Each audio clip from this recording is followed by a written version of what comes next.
Right then, sound check, testing, sound all around, so you're working, B camera is working, monitor is working for the main camera, monitor for the B cam, airbrushes, good, right, okay. Oh, and kit as well, yeah, we need that, don't we?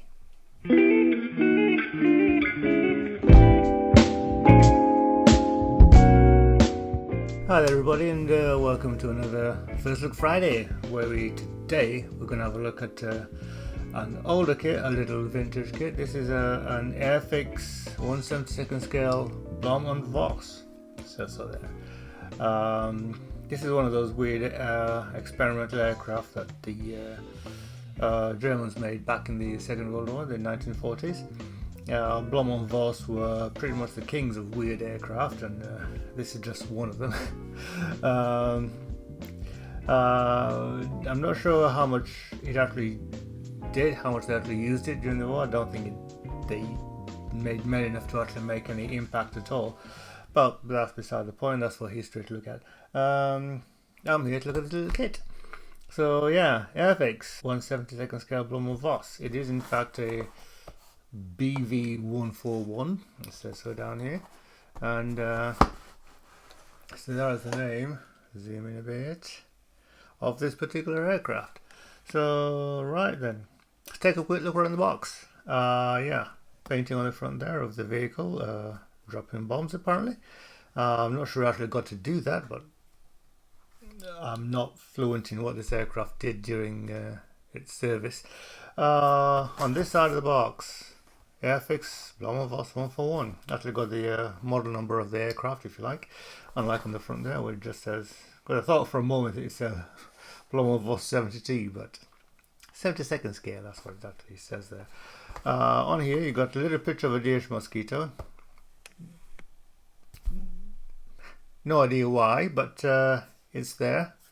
And over here it says in tiny writing, for best results use Airfix adhesive. I won't be using Airfix adhesive.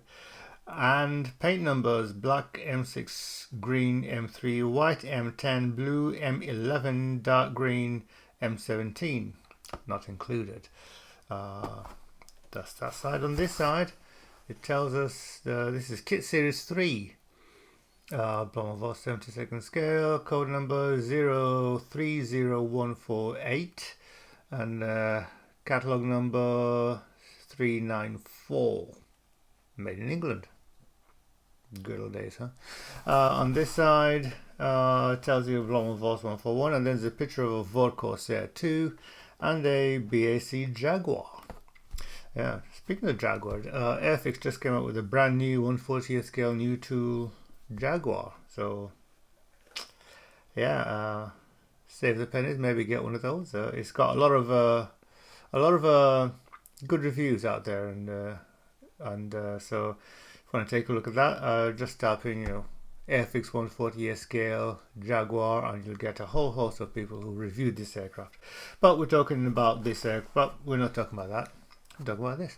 On this side it says Greens of Thetford. There's a little sticker there with this pretty much the same information we had on the other side. At least it is exactly the same information we had on the other side, with the addition of a little sticker. So that says 40 LB. So I don't know if that's a price or just a number. So no idea what that means. And on this side, we've been there before. So on the back, nothing. So that's the box. Get looking so you can actually see the color better. Yeah, interesting aircraft, I've got to say. Yeah, anyway, we've looked at that. So I bought this kit at the same time I bought the Matchbox 1/32 scale Spitfire. Turns out they were from the same vendor. I wasn't actually sure if that was the case.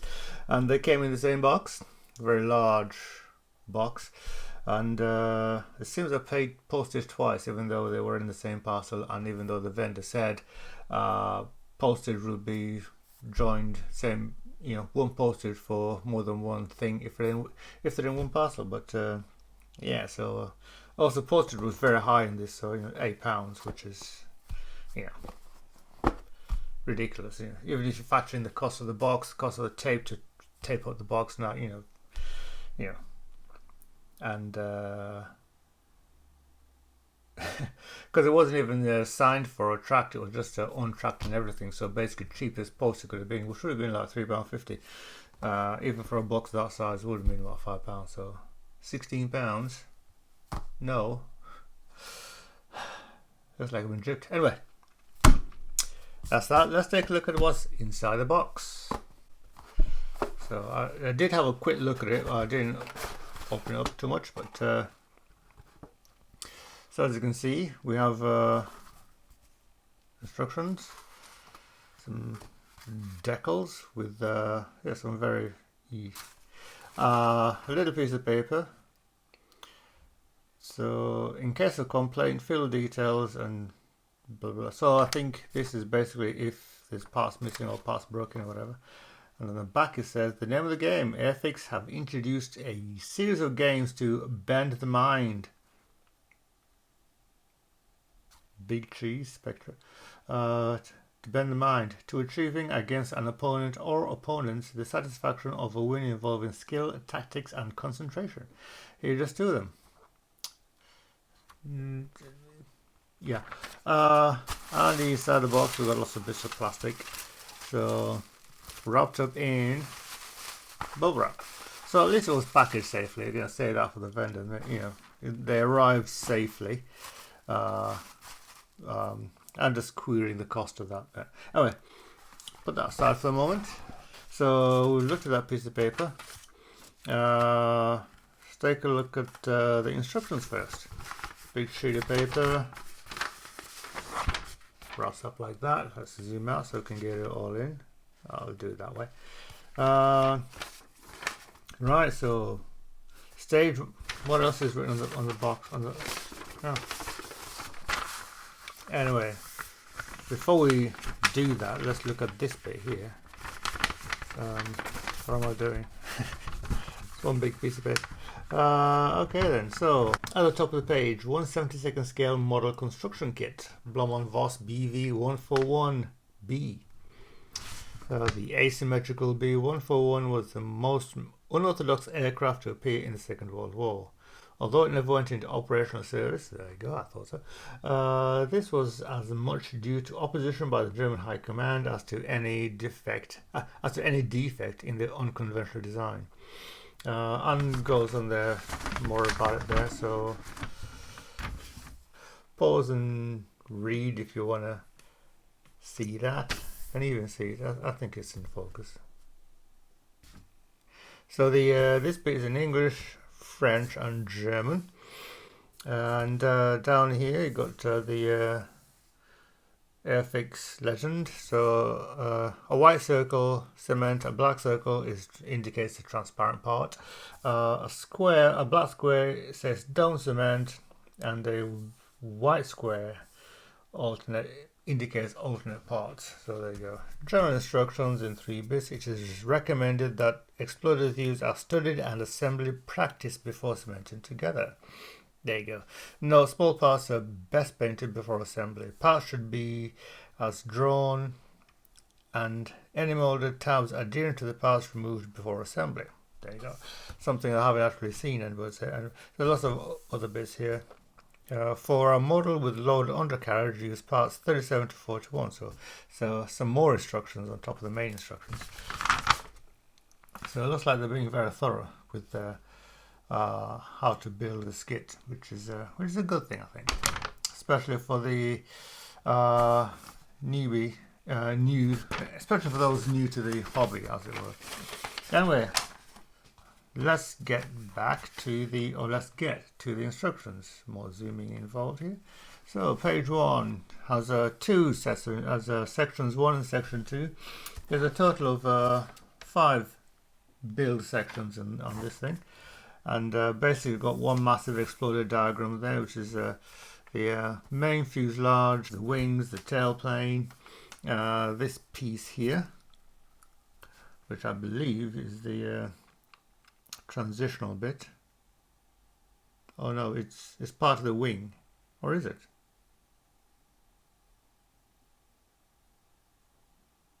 All right, so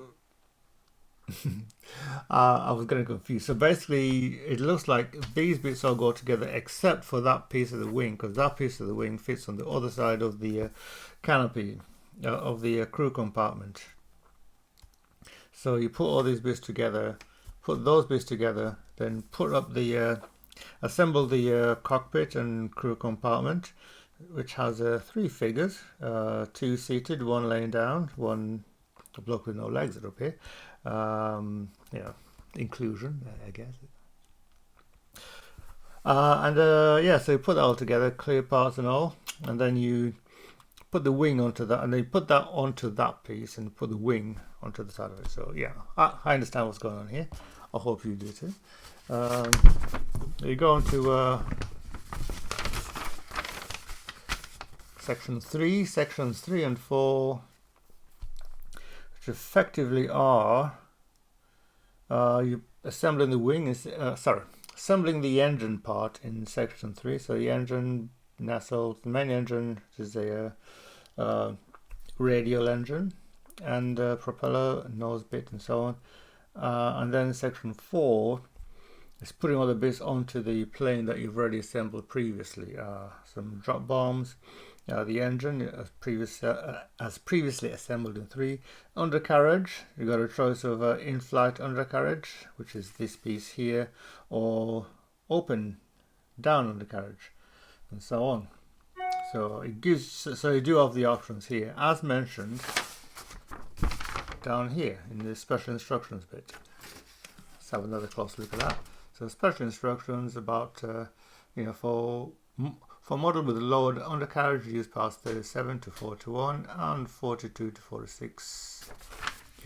If retracted, omit these parts and use parts 47 to 50. So yeah, clear as a fairly thin mud, I think. A lot clearer than that. I'm joking. Airfix, if you're watching, subscribe. Anyway, so there you go, and then you got down here. Over here is a close-up of this piece here, and how the undercarriage fit in to their place there. So nice little bit of detail there, I like that. So that's section 3 and 4.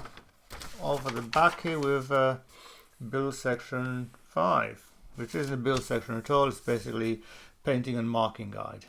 So it looks like there's only the one marking, obviously, because they only made a few prototypes. So there you go. So you got the I'm guessing this is a dark green and matte green. So dark green and dark green and mid green, I guess. And underneath is a pale blue, and you've got the matte black bits, which will be the wheels, I guess, and the propeller knob. So there you go. And of course down here you've got paint instructions in English, French and German, all the way there. So fairly straightforward. The instructions do look a bit, exploded. Well, they are exploded diagramish. And because the modern one, we have a separate section for the wing, a separate section for that, a separate section for all this here. So I can imagine 5 or 6 build sections for this here. So, but overall, it's legible, and I understand what's going on. So that's the important bit. So that's the instructions. Let's take a look at the decals next. The decals, bit of a mess. Again, this is all down to age. Letter CRAN, CRAN, NCRA. So why have they got them in that order there? Little Blohm and Voss, BV 141.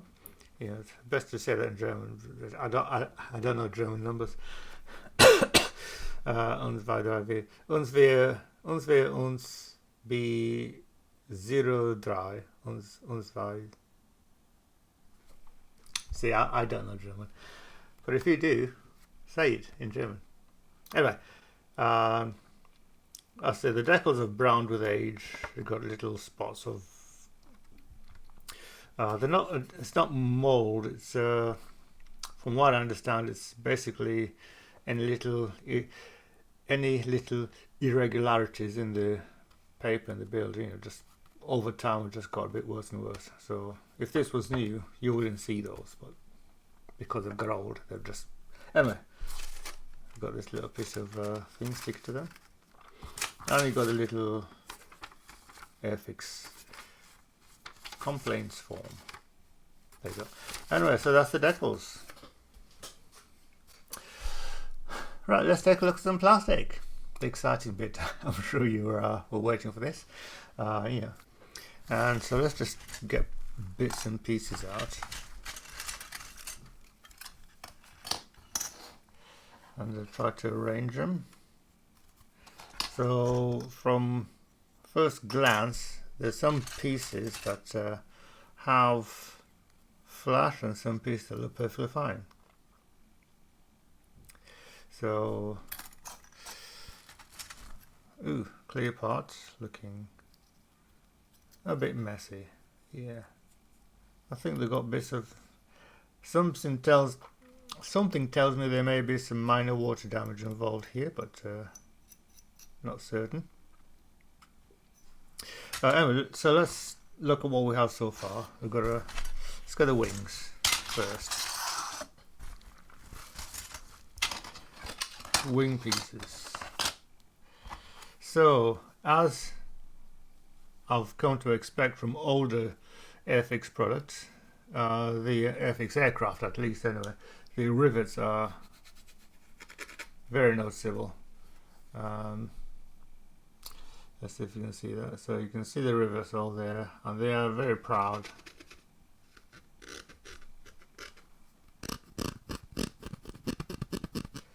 And very noticeable. So, but overall, the wings look pretty nice. In fact, I can let's have a look at a quick assembly. It's not too bad. So they fit together well. Little nub there. Is that a nub, or is it a part of the? Or is it part of what the vehicle should be? Like a little light or something like that? Don't know. Yeah, the parts look very pretty well molded. So despite the age, the fit on the front there is a bit slightly gappy, but nothing that couldn't be fixed with a little bit of a filler. Some minor touch up to fill it. In fact, if you glue it with probably a touch more glue than you normally would, that'll probably fill it up anyway. I don't mean a touch more. I don't mean like blather it in glue. So, or you could use a bit of what's this stuff? What do we call this stuff? I've thrown it away. got some left here. Sprue glue. So you could use a bit of sprue glue. So instead of just putting glue in there, just put a little bit of sprue glue in the parts that look like they're going to be gappy, and then when the glue is nicely dried and set, probably a day later, preferably, then you can just sand it down. So, but yeah, fit of the wings at least is pretty good. The wing parts being large, I've got numbers molded on the inside. So for example, this is part number 28, 27, and so on. So this will be 4 and 3. There you go. Right, so that's the wings. Some more wing bits. So this sprue, which I've no idea what was attached to it before. This has parts number 5 and 6, which have the number in there. Again, these parts look nice and clean, pretty well molded. Pretty large connection tabs to allow it to fit into the bit beside the fuselage, or the fuselage on one side and the gondola flight compartment on the other side. So no actual frame parts. This part is landing gear doors, closed there and open there. So you've got a choice of both, which is a good thing. Another thumbs up. And this will be the crew compartment part. No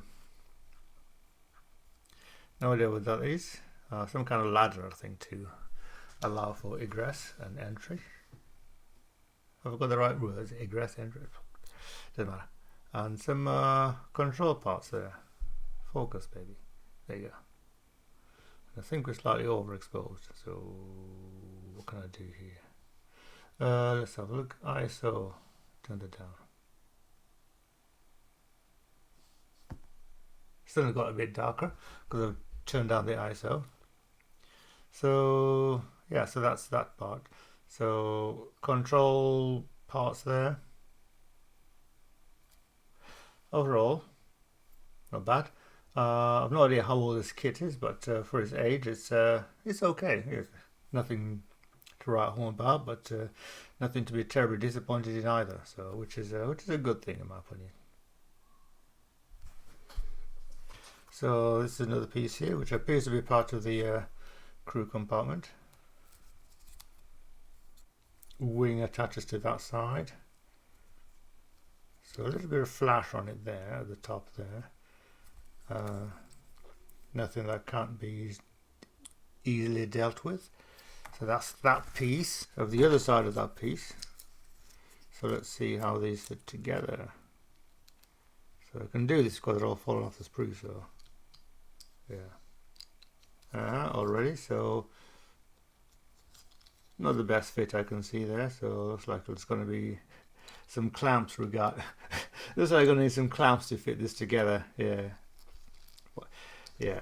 So Mr. Clamps, will you help us out here? The clamps! Right? There you go, clamps. So we're going to get some clamps for this piece because it fits together nice by a spot there. So it takes a bit of squeezing to get these bits to join, as you can see there. So, but that's the main crew compartment piece. Fuselage, again falling off the sprue. The single largest parts in the kit, which are, how long are they? Measure it, 16 centimeters long. So, which is not bad for a 1/72 scale kit. So how do these fit together? Isn't this exciting?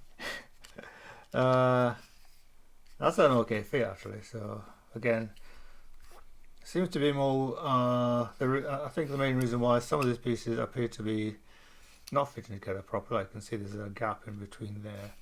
It's probably as much to do with warpage of the plastic over time, as opposed to poor molding problems.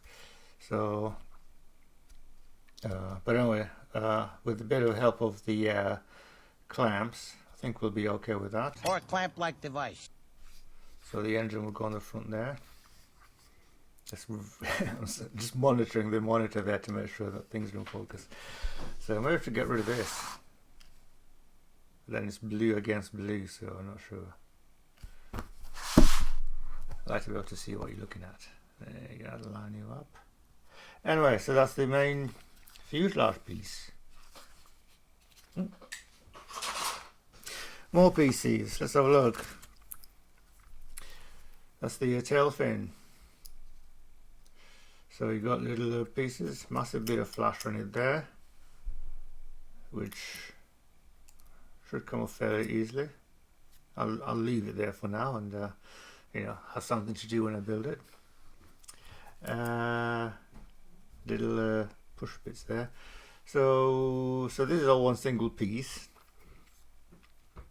So I'm guessing this little knob here means there was another one of these little push pins there.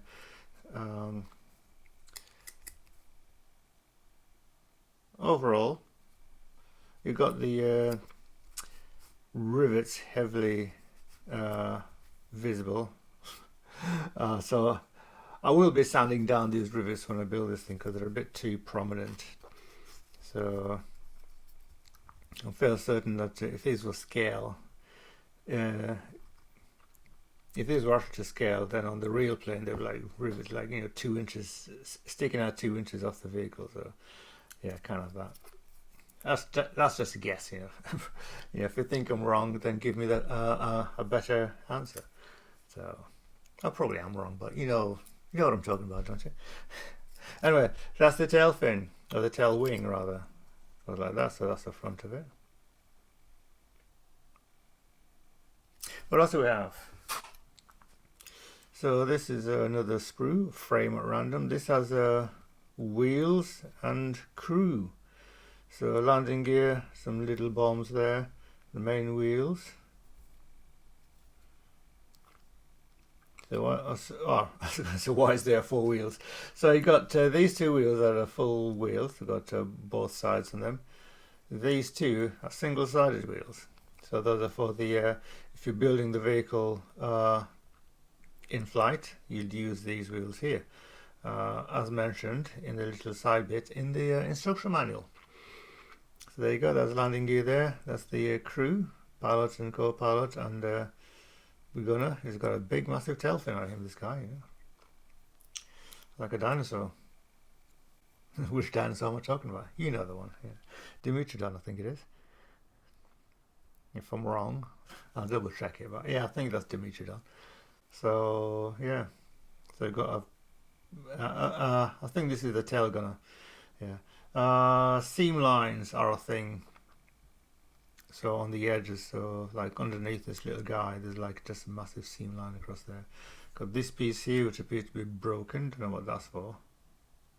So I think it should be focus. I think it should be straight like that, but it's broken. So yeah, be careful with that. I think I found something to replace it. I'm going to put these pieces into separate little bags when I'm done. Yeah, reusable bags, but bags nonetheless. Yeah. So last word on this: the landing gear themselves, these struts, they are very nicely molded. Actually, they look pretty good. So yeah, if you're building it wheels down, these won't. I don't think these will let you down at all. That's that sprue. So this one looks complete. This sprue that way around with numbers. You got the propeller there, engine parts, which look not too bad. I mean, the detail on these, I can just about see there's some very minor fin detail on these cylinders on this piece, and they, yeah.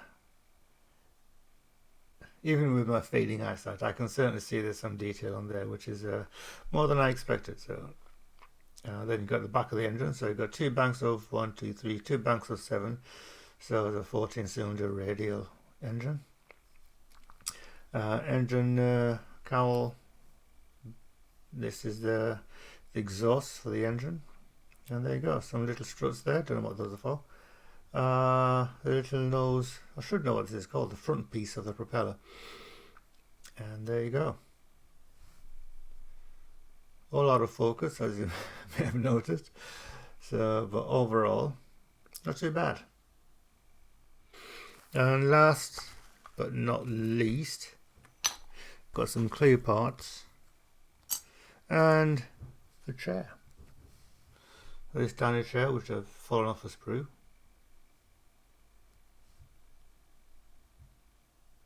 Put it in the box. So the clear parts, we are zoomed all the way in. There's something to hold this.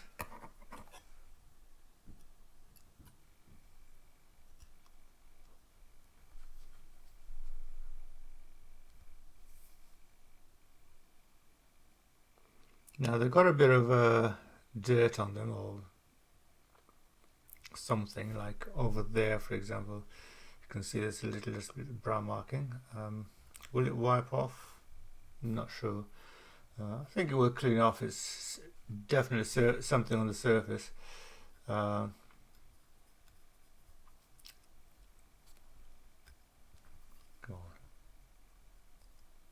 Yeah, it cleans off fairly easily, so I don't think that's an issue. Maybe more of an issue with this piece, but overall, these are the clear parts, or some of them. So this is the main front of the vehicle. Masking and painting these is going to be hell. It's going to be difficult, I can tell you that for nothing. But I think it'll be worth it. The clear parts are these parts here, the pointer bits are a bit, yeah. The clarity of these parts isn't all that. I'm guessing, get out of the way. I'm guessing this wasn't something that they were particularly expert at the time. So, even having said that, for the scale of this aircraft and the age, yeah, I'm going to give them the benefit of the doubt, because I think it's not too bad at all. Hoping the camera will keep focus of this piece, even though it doesn't like it. But there you go. That's that piece. Then you've got the other piece.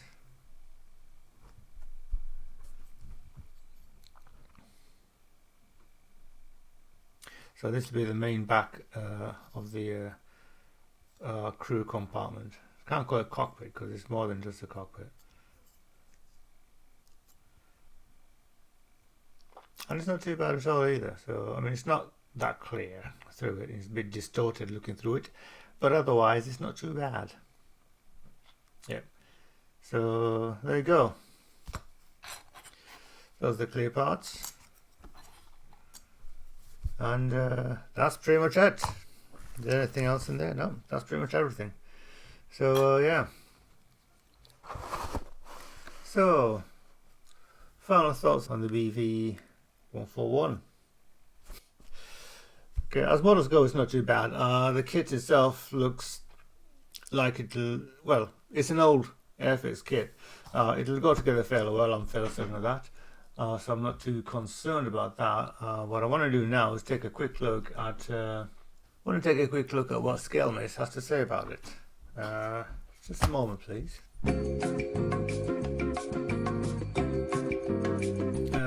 So this is the same box that I've got here, Blohm and Voss.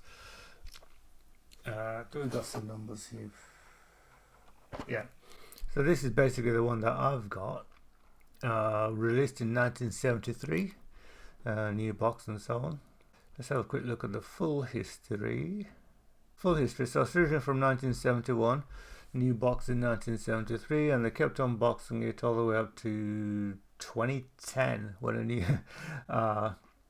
So is this actually a new one, or is it the same? No, it's the same kit. New box. Any new pieces or anything? No.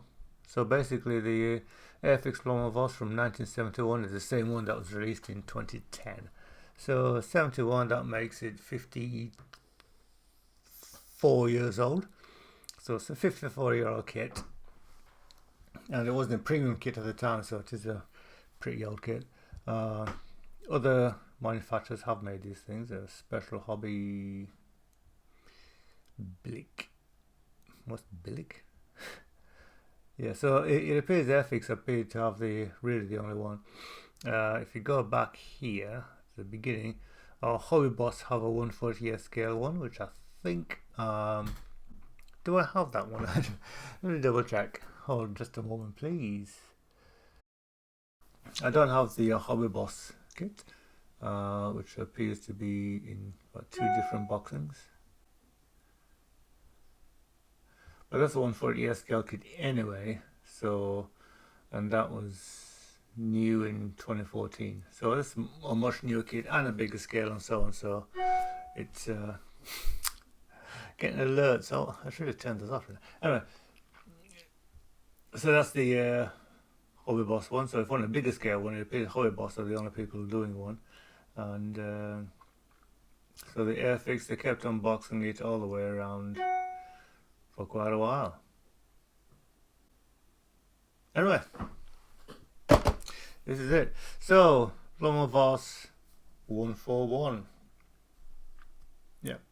Yeah, so this kit, when I do build it, it's going to be part of my fancy Rebel Squadron. And if you know what that is, you know what that is. If you don't, there's a playlist right over here. Yeah. Anyway, I look forward to building this kit. If you have built this kit, let me know what you thought of it. Any tips and tricks will be very helpful and I'll be grateful for. And yeah, thank you for watching. Yeah, if you enjoyed this video, tell your friends. If you didn't like it, tell me why, and assist me in making better videos in the future. I'll keep getting emails. And yeah, that's that.